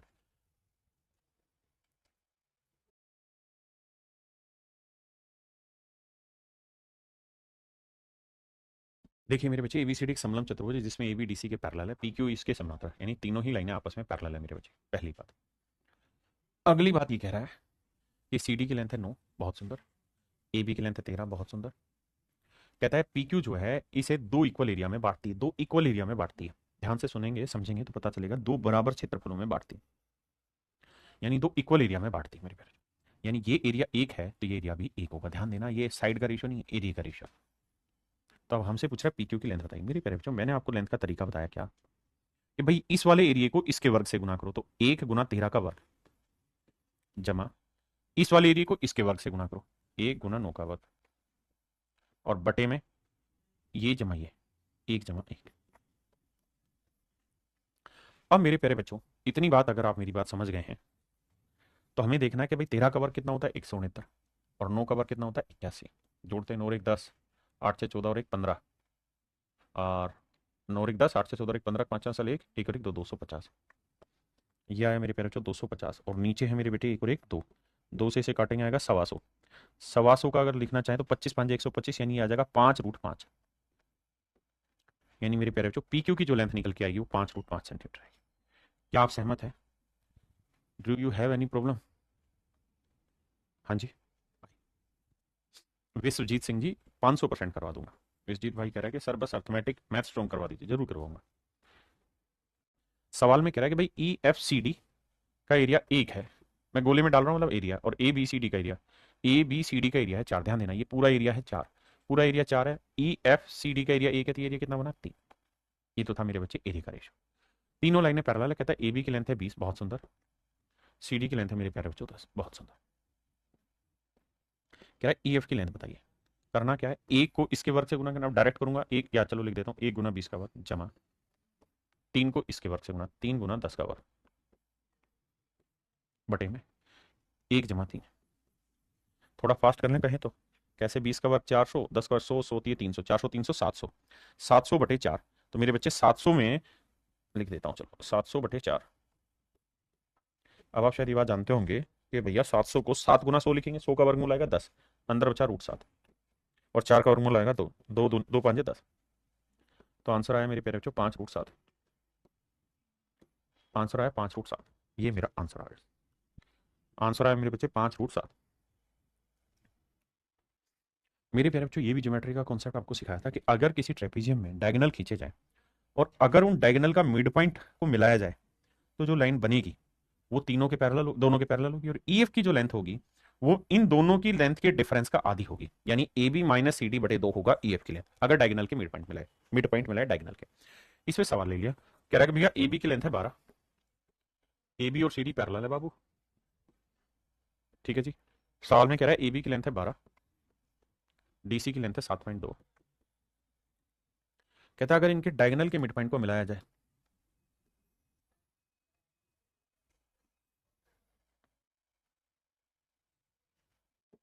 अगर इनके डायगोनल के मिड पॉइंट को मिलाया जाए मेरे प्यारे बच्चों, इनके विकर्णों के मध्य बिंदु को मिलाया जाए, तो कहता है इस लाइन की लेंथ क्या होगी। तो मेरे प्यारे बच्चों इस लाइन का नाम अगर ई एफ है, तो ई एफ की जो लेंथ होगी वो बेसिकली इन दोनों के डिफरेंस का आधा होगी, यानी 12 माइनस 7.2 का आधा। तो मेरे बच्चे 12 में से 8 गया, 4 बचा, 0.2 हटाएंगे तो बचा 8, 2 से भाग देंगे तो ये आया मेरे प्यारे बच्चों 2 दूनी 4, 2 चौक 8, 2.4 सेंटीमीटर, 2.4 सेंटीमीटर। हाँ जी, ये मेरा आंसर।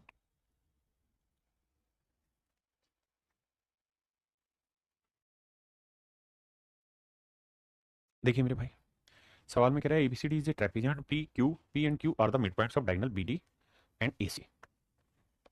अब कह रहा है A B and P Q, A B की लेंथ है मेरे बाबू 4 और पी क्यू की लेंथ है 3। तो कह रहा है डीसी की लेंथ बताओ। तो मेरे बच्चे पी क्यू की लेंथ का जो फंडा होगा वो होगा डीसी माइनस ए बी बटा 2। अब पी क्यू की लेंथ है 3, डीसी का लेंथ हमको निकालना है बबुआ, ए बी का लेंथ है 4 बटा 2, तो भैया 3 दूनी 6, 6 में 4 जोड़ा 10, तो डीसी की लेंथ आएगी मेरे प्यारे बच्चों 10 सेंटीमीटर। ये मेरा राइट आंसर होगा मेरे। तो मेरे प्यारे बच्चों हमारा ऑप्शन डी जो होगा वो राइट आंसर होगा। हाँ जी,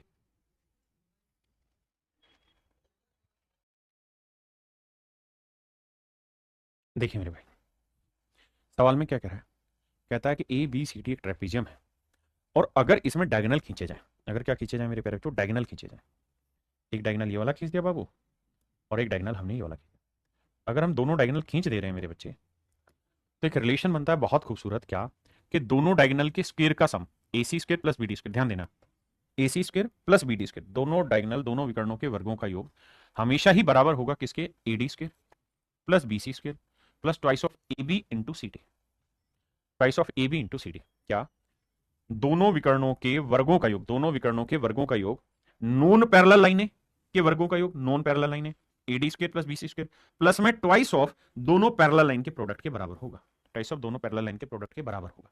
ठीक है जी, इस फंडे पे सवाल पूछे जाते हैं, जैसे इस सवाल पे कहता है ए बी 8 सेंटीमीटर है भैया, डीसी बीसी 10 है, सी डी 12 है, और मेरे प्यारे बच्चों एडी की लेंथ है 16। बहुत बढ़िया। कह रहा है जी दोनों डायगोनल के स्क्वायर का सम बताइए, यानी A C square plus B D square की लेंथ बताइए क्या होगी। तो मेरे प्यारे बच्चों क्या होना है, दोनों नॉन पैरेलल लाइन के स्क्वायर का सम, तो 16 का वर्ग दो, मैं लिख दूं डायरेक्ट 256 जमा 10 का वर्ग 100 प्लस में होगा twice of product of both parallel line, तो 12 गुना 8। अब देखिए मेरे बच्चे, जोड़ेंगे तो आएगा 356, 356, 12×7 = 84, 12×8 = 96, 96 दूनी कितना हुआ, 2×6 = 12, 2×9 = 18 और 1 19, 192।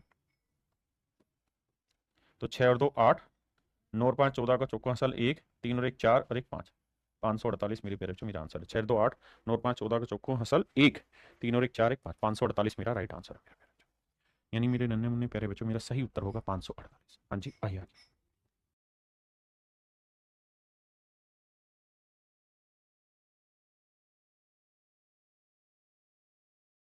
देखिए मेरे बच्चे, सवाल में कह रहा है भाई ए बी सी डी एक समलंब चतुर्भुज है, चतुर्भुज के विकर्णों के वर्गों का योग ज्ञात करिए। देखिए मेरे भाई,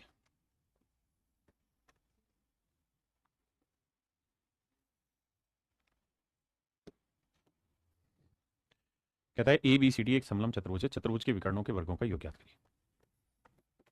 AC² + BD² बराबर किसके होगा मेरे बच्चे, दोनों नॉन पैरेलल साइड्स के स्क्वायर का सम 5 का वर्ग 25 जमा 4 का वर्ग 16 जमा में ट्वाइस ऑफ दोनों पैरेलल लाइन की प्रोडक्ट के बराबर, तो 12×6। देखिए मेरे बच्चे, 25 जमा 16 कितना हो गया भैया, 41, और 12×6 = 72, दूनी कितना हो गया, 144, 4 और 1 5, 4 4 8, 185, 185 मेरे प्यारे बच्चों मेरा राइट आंसर है ना। अब आते हैं आगे।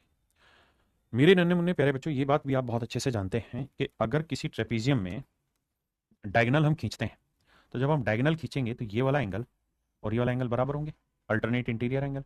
ऐसे ही ये वाला कोण और मेरे प्यारे बच्चों ये वाला कोण भी आपस में बराबर होगा, अल्टरनेट इंटीरियर एंगल, एकांतर अंतःखंड के कोण। आपने कहा जी बिल्कुल ठीक है। तो मेरे प्यारे बच्चों दोनों एंगल बराबर होंगे, तो इसका मतलब ये ट्रायंगल और ये ट्रायंगल दोनों ही आपस में सिमिलर हो गई, समरूप हो गई। अगर दोनों ही त्रिभुज आपस में समरूप है मेरे प्यारे बच्चों, मेरे प्यारे बच्चों अगर दोनों ही त्रिभुज आपस में समरूप हो गई, तो हर एक करस्पॉन्डिंग साइड्स का रेशियो सेम होगा। यानी जो रेशियो OC का OA के साथ होगा, वही रेशियो CD का मेरे बच्चे AB के साथ होगा, और वही रेशियो OD का OB के साथ होगा। मतलब बड़ा आसान है। यहाँ अल्फा के सामने OB लिखोगे तो यहाँ अल्फा के सामने OD है, यहाँ थीटा के सामने OC लिखोगे तो यहाँ थीटा के सामने OA लिखोगे, यहाँ ये vertical angle opposite angle equal है तो इसके सामने ये, तो इसके सामने ये। इस बात को ध्यान रखिएगा। अब बढ़ते हैं सवाल में, आइए। सवाल में कह रहा है भैया कि ये कोई ट्रेपीजियम है। आप करते रहिए, मेरा काम है फिगर को बना के दिखाना, आप करिए।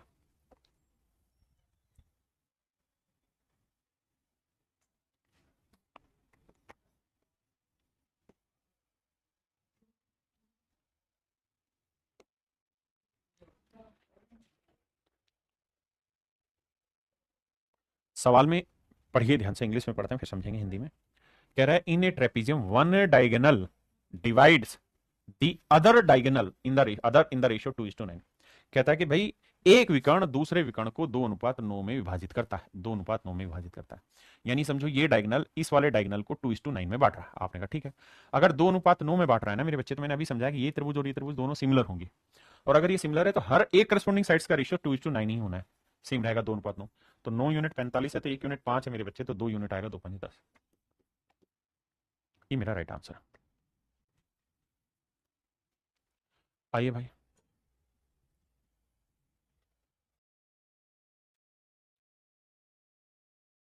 देखिए मेरे प्यारे बच्चों, सवाल में कह रहा है ABCD एक समलंब चतुर्भुज जिसमें AB और DC आपस में पैरेलल है। आपने कहा ओके रिपोर्ट है। अब कहता है AP की लेंथ है 3x - 1,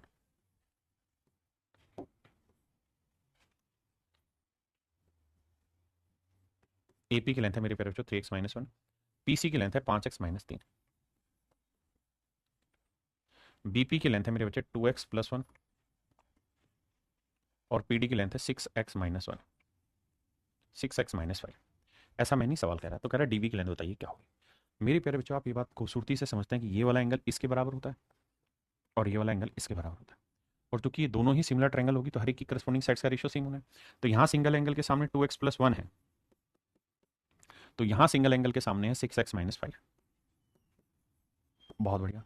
यहाँ डबल एंगल के सामने 3x+1, हाँ 3x माफ करिएगा -1, तो यहाँ डबल एंगल के सामने 5x - 3। अब भैया क्रॉस मल्टीप्लाई कराएंगे, तो देखो 2x+1 को इससे गुना करोगे, +1 को 5x - 3 से गुना करेंगे। यहाँ 3x - 1 को मेरे प्यारे बच्चों 6x माइनस 5 से गुना करेंगे। गुना करेंगे मेरे बच्चे, 5 दूनी 10 एक्स स्क्वायर आएगा, ये माइनस 6x आएगा, ये प्लस 5x आएगा, और ये माइनस 3 आएगा। यहां जो वैल्यू निकल के आएगी वो आएगी 6 18 एक्स स्क्वायर, माइनस 3 को 5 से करेंगे 15x आएगा, माइनस 6x आएगा, प्लस 5 आएगा। आपने कहा जी बिल्कुल ठीक बात है, यहां तक कि हमें समझ में आती है ये बात। अब कहानी को समझिएगा। अगर इतनी बात आप समझते हैं,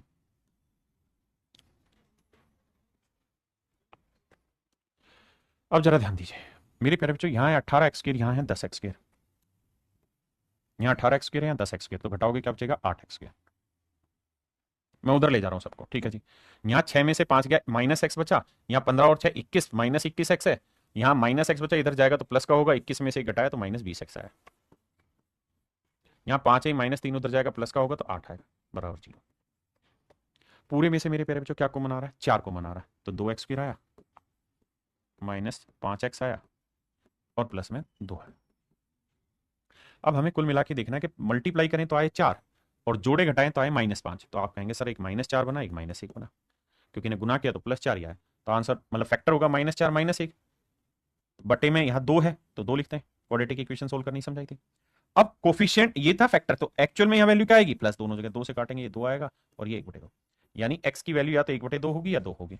अब दोनों रख के चेक कर दो। उसने पूछा हमसे db बताओ, तो db की लेंथ पूछे, db की लेंथ अगर जोड़ोगे तो क्या आएगी 6x - 5 + 2x + 1, तो जोड़ोगे तो 6 2 8x और -5 + 1 -4। अब x की दो वैल्यू है, एक तो है 1/2, अगर मैं x की वैल्यू 1/2 ले लूंगा तो 1/2 से 8 को काटेंगे, 4 4 में 4 गया 0, तो उस हिसाब से तो db की लेंथ 0 आ जाएगी, तो डायगोनल की लेंथ 0 थोड़ी होगी, तो फिर मैं 1/2 रखूंगा। अगर मैं 2 रखूंगा तो 8 दूनी 16, 16 में 4 गया मेरे पेरे 12 मेरा राइट आंसर। तो या तो मेरा आंसर 12 होगा या फिर 0 0 हो नहीं सकता क्योंकि लेंथ है, तो आंसर क्या लिखा जाएगा मेरे बच्चे 12। आराम से पहले समझो फिर आगे बात करेंगे।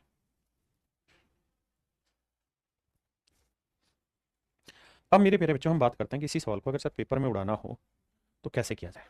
देखिए ये तो तय है कि ये सवाल ने दिया हुआ, हमने कुछ नहीं किया इसके अंदर, हम इसे आगे की कहानी पढ़ेंगे।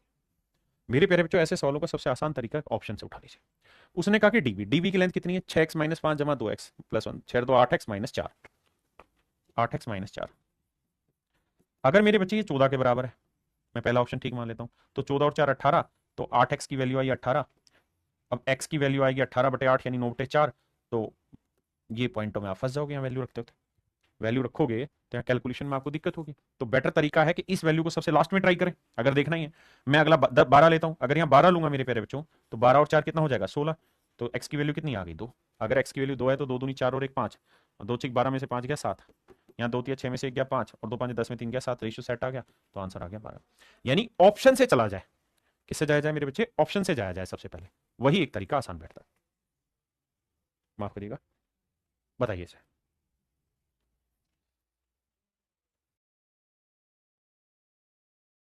देखिए मेरे बच्चे, कहता है इन्हें trapezium ABCD, AB is parallel to DC। कहता है ट्रेपीजियम है ABCD जिसमें AB DC के पैरेलल है, मान लीजिए बात। अब आगे कहता है DC is twice of AB, DC की लेंथ AB का डबल, यानी ये लेंथ 1 है तो ये लेंथ 2 है, ऐसा मैं नहीं सवाल कह रहा। EF is drawn parallel to AB and AD at F and BC at E such that BE/EC 3/4 है, BE/EC 3/4 है। बस ये 1 2 को एक्चुअल मत समझना, ये समझना रेशियो दे रखा है, और ये भी रेशियो है 3/4। Diagonal DB intersect EF at O, कहता है ये यहां पे O पे काट रहा है। To find the relation, sorry माफ करिए, the find then find the relation, सवाल में कह रहा है then find the relation between EF and AB, तो कहता है EF और AB के बीच में संबंध बताना है, क्या होगा है? तो यार इसमें इसकी जरूरत कहां पड़ी, हम सवाल तो गलत नहीं पढ़ रहे हैं कुछ। In a trapezium ABCD, AB is parallel to DC, DC is twice of AB, it is okay, EF drawn parallel to AB, cuts AD at E, AD at F and BC at E such that BE/EC 3/4 है, diagonal DB cuts EF at O, then find the relation between FE and AB। बस तरीके, बहुत ही आसान सवाल है, इसमें diagonal की जरूरत ही नहीं, करो भाई। देखिए यार बेहद आसान सवाल है, बेवकूफ बना रखा और कुछ नहीं। आपको करना क्या होता है, इस रेशियो को इससे गुना करते हैं जब हमें EF की लेंथ निकालनी होती है, तो आप कहेंगे बिल्कुल सही बात है सर, तो 4 को x से गुना करेंगे तो 4x आया। इस 3 को इससे 2x से गुना करना है तो 3 को 2 से गुना करेंगे 6x आया। बटे में आया 3 जमा 4 7, 3 जमा 4 7, तो ये आया 10x बटे 7, 10x बटे 7। अब हमसे सवाल में ये कह रहा है कि भैया ए बी और ई एफ में रिलेशन बताओ। तो मेरे बच्चे ए बी और ई एफ में मुझे रिलेशन बताना है क्या होगा। तो आप ये बताओ कि ए बी की लेंथ क्या है, तो आप कहेंगे x, यानी ई एफ जो था वो बराबर है 10x बटे 7, 10/7x, और x की लेंथ थी ए बी। आपने कहा ठीक है, तो बस 7 को यहां गुना कर दो, तो 7 into E F, 7 into E F बराबर है 10 इंटू ए बी। आपने ठीक है, तो कह रहे हैं sir 7 into E F 10 into E B. Option B मेरे प्यारे बच्चों राइट और करेक्ट आंसर। अभिषेक कुमार बाबू एक बार आंसर किया करें। पिंटू कुमार बहुत बढ़िया। देखिए मेरे बच्चे अगले कॉन्सेप्ट को सीखते हैं। आइए मेरे प्यारे बच्चों, अब हम सीखने जा रहे हैं ट्रेपीजियम का अगला कॉन्सेप्ट। अगला कॉन्सेप्ट ये कहता है क्या कि अगर किसी ट्रेपीजियम में दोनों पैरेलल लाइन के बीच की डिस्टेंस आपको दे रखी हो, दोनों पैरेलल लाइन के बीच की डिस्टेंस आपको दे रखी हो, और दोनों पैरेलल लाइन की लेंथ भी आपको दे रखी है, लेट्स से ये लेंथ ए है, ये लेंथ बी है, दोनों पैरेलल लाइन की लेंथ भी दे रखी है और दोनों पैरेलल लाइन के बीच की परपेंडिकुलर डिस्टेंस भी दे रखी है, तो ट्रेपीजियम का जो एरिया है मेरे प्यारे बच्चों वो होगा क्या, half into A plus B into में एच, यानी हाफ इंटू बोथ ना, half into sum of both parallel line plus ना इंटू में perpendicular distance between both parallel line. ये हो जाता है मेरे प्यारे बच्चों ट्रेपीजियम के एरिया का सूत्र। बताइए, ये 20 सेंटीमीटर, 25 सेंटीमीटर, कहता है इनके बीच की जो लंबवत दूरी है वो मेरे प्यारे बच्चों 18 सेंटीमीटर है। सवाल में कह रहा है कि इसका क्षेत्रफल ज्ञात करिए। तो मेरे नन्हे मुन्ने प्यारे बच्चों इसका जो एरिया होगा वो होगा half into sum of both parallel line, 20 + 25 into 18, 2 से काटेंगे 9 आया, 20 और 25 45, 45 गुना 9 करेंगे। अब भैया करेंगे तो 9 5 45, 9 चौक 36 और 4 40, 405 वर्ग centimetre. Option B is your correct answer.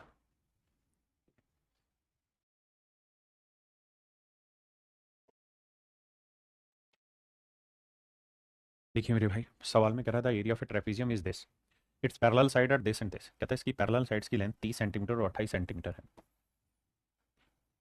दोनों पैरेलल लाइन के बीच की परपेंडिकुलर डिस्टेंस को h मान ले रहे हैं, x दे रखा है उसने लेंथ।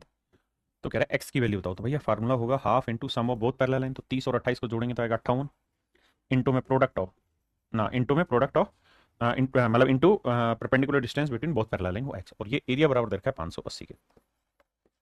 देखिए मेरे बाबू कितना आसान हो गया, 58 से 58 उड़ा, x की वैल्यू 10 दूनी 20 आ गई। ऑप्शन में बी आ रहा है, क्या करें, ऑप्शन बी मेरा राइट आंसर।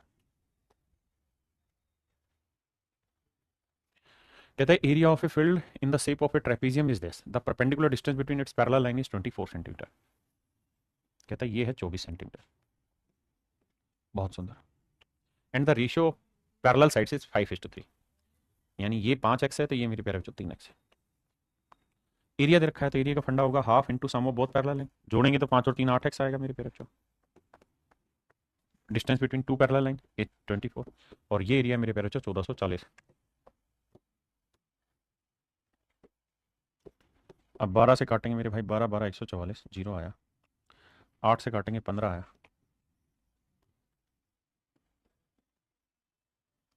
अब कह रहा है सबसे बड़ी भुजा की लंबाई याद करिए, 5x, तो 15 5 75 सेंटीमीटर।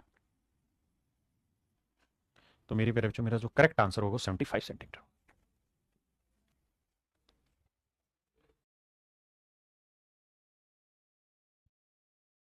देखिए बाबू ध्यान से, सवाल में कह रहा है a farmer land is in the shape of a trapezium which has its parallel side measuring this yard and this yard. कहता है जो पैरेलल लाइनें हैं उनकी लंबाइयां 2.56 गज है और 3.44 गज है। बहुत सुंदर। The cost of plugging, plugging माने जोतना, खेत को जोतना, ऑफ द लैंड इज ₹1800 पर स्क्वायर यार्ड। कहता है खेत को जोतने की जो लागत है वो 1800 रुपए प्रति गज, प्रति वर्ग गज की लागत है। What amount will have to be spent in order to plug the entire land. तो कहता पूरे खेत को जोतने के लिए कितने पैसे की जरूरत होगी। किसान के पास समलंब आकार की जमीन है जिसकी समानांतर भुजाओं की लंबाई इतनी इतनी है, इंग्लिश में, हाँ इंग्लिश में, and the distance between the parallel side is this. कहता डिस्टेंस इतनी, तो ये लेंथ भी मेरे प्यारे बच्चों दे रखी है हमको कितना, 144, मतलब 1.44। अब देखिए एरिया निकालेंगे तो आएगा half into sum of both parallel line जोड़ेंगे तो भैया 3 2 5 और 1 6 आया, इनटू में perpendicular distance of both parallel line that is 1.44, इतना आया एरिया। अब कह रहा है कि इसका जो खर्चा है वो खर्चा है मेरे प्यारे बच्चों 1800 रुपए प्रति वर्ग मीटर। तो 1 वर्ग मीटर का 1800 रुपए खर्चा है, तो इसका कितना है? अब देखिए डेसिमल हटा दूंगा मेरे बच्चे तो 2 जीरो गायब, बिल्कुल ठीक है। 2 से काटना बेहद आसान है, 3 आया। अब भैया गुना करना है और गुना करके हमारा आंसर देखते हैं, यूनिट डिजिट से कुछ बनती है, 8 चौक 32, 3 दूनी 6 बन रहा है, 6 केवल एक ही ऑप्शन में, दैट इज ऑप्शन सी। तो मेरे प्यारे बच्चों ऑप्शन सी मेरा करेक्ट आंसर। देखिए मेरे भाई सवाल में कह रहे हैं trapezium ABCD, AB and CD are parallel, ABCD,